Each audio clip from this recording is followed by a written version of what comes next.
بسم اللہ الرحمن الرحیم۔ معمر نے خبر دی، انہیں ظاہری نے، انہیں سالم نے، انہیں ان کے والد نے کہ نبی کریم صلی اللہ علیہ وسلم نے خالد رضی اللہ عنہ بن ولید کو بنی جذیمہ کی طرف بھیجا۔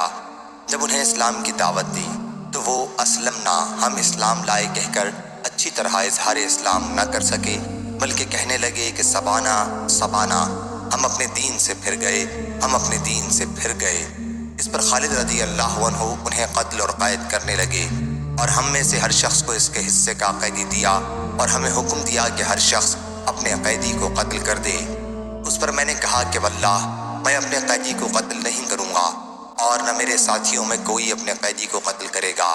پھر ہم نے اس کا ذکر نبی کریم صلی اللہ علیہ وسلم سے کیا تو آپ صلی اللہ علیہ وسلم نے فرمایا کہ اے اللہ، میں اس سے برت ظاہر کرتا ہوں جو خالد رضی اللہ عنہ بن ولید نے کیا 2 مرتبہ۔ سہل بن سعد سعدی رضی اللہ عنہ نے بیان کیا کہ قبیلہ بنی عمرو بن عوف میں باہم لڑائی ہو گئی۔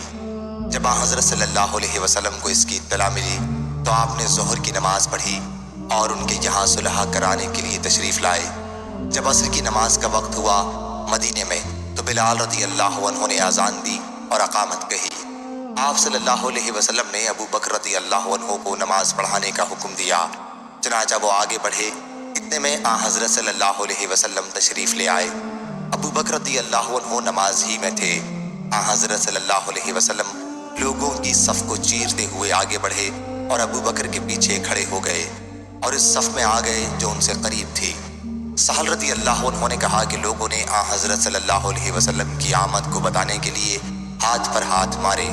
ابو بکر رضی اللہ عنہ جب نماز شروع کرتے تو ختم کرنے سے پہلے کسی طرف توجہ نہیں کرتے تھے۔ جب انہوں نے دیکھا کہ ہاتھ پر ہاتھ مارنا رکتا ہی نہیں تو آپ متوجہ ہوئے اور حضرت صلی اللہ علیہ وسلم کو اپنے پیچھے دیکھا، لیکن حضرت صلی اللہ علیہ وسلم نے اشارہ کیا کہ نماز پوری کریں، اور آپ صلی اللہ علیہ وسلم نے اس طرح ہاتھ سے اپنی جگہ ٹھہرے رہنے کا اشارہ کیا۔ ابو بکر رضی اللہ عنہ تھوڑی دیر نبی کریم کے حکم پر اللہ کی حمد کرنے کے لیے ٹھہرے رہے، پھر آپ الٹے پاؤں پیچھے آ گئے۔ جب حضرت صلی اللہ علیہ وسلم نے یہ دیکھا تو آپ صلی اللہ علیہ وسلم آگے بڑھے اور لوگوں کو آپ نے نماز پڑھائی۔ نماز پوری کرنے کے بعد آپ صلی اللہ علیہ وسلم نے فرمایا ابو بکر رضی اللہ عنہ، جب میں نے اشارہ کر دیا تھا تو آپ کو نماز پوری پڑھانے میں کیا چیز مانے تھی؟ انہوں نے عرض کیا ابن ابی قحافہ کے لیے مناسب نہیں تھا کہ وہ حضرت صلی اللہ علیہ وسلم کی امامت کرے، اور حضرت صلی اللہ علیہ وسلم نے فرمایا کہ نماز میں جب کوئی معاملہ پیش آئے تو مردوں کو سبحان اللہ کہنا چاہیے اور عورتوں کو ہاتھ پر ہاتھ مارنا چاہیے۔